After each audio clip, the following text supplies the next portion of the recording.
16 и 17 июля православные жители Коми могут поклониться мощам преподобного Сергия Радонежского. Святыню привезут в Свято-Стефановский кафедральный собор Сыктывкара.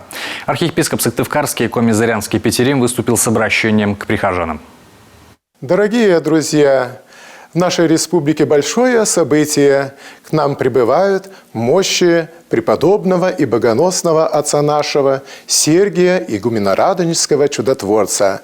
16 в 17 часов мы встречаем в Свято-Стефановском кафедральном соборе города Сыктывкара, молимся, в 7 утра божественная литургия, торжественный молебен, и в 10:20 отправляемся крестным ходом до аэропорта, выпровожаем святые мощи и молимся по дороге преподобному, чтобы он услышал наши все чаяния, чтобы, наконец, решились все проблемы. Все то, что вы сами себе желаете, вы можете попросить в молитве сокровенной, внутренней, сердечной у мощей преподобного Сергия.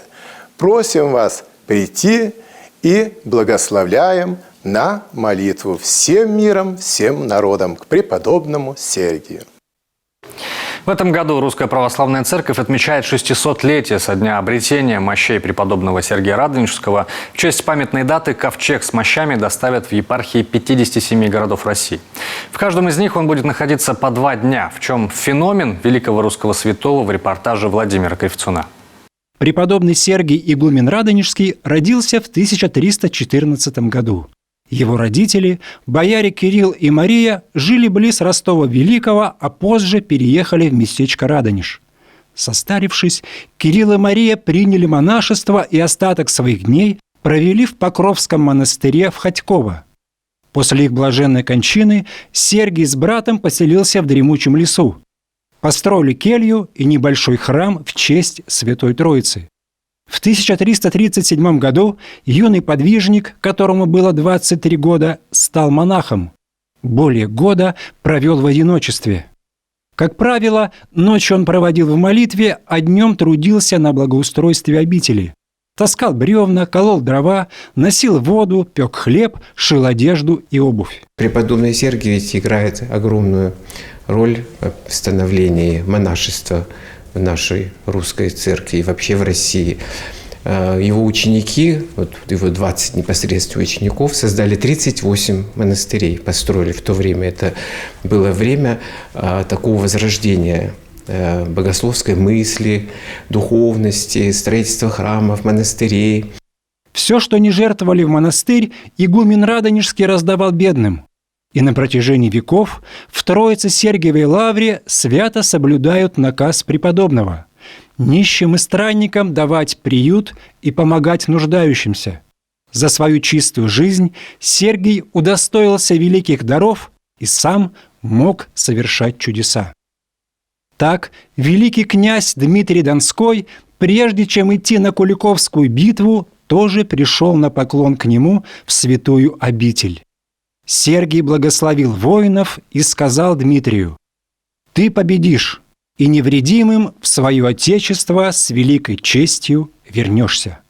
Воодушевленное его силой духа, с Божьей помощью русское воинство разгромило врага. Конечно, преподобный Сергий является молитвенником за нашу русскую землю. И сейчас, когда мы испытываем трудности, в такой исторически трудный период, конечно, молитвенная помощь преподобного Сергия Радонежского очень важна.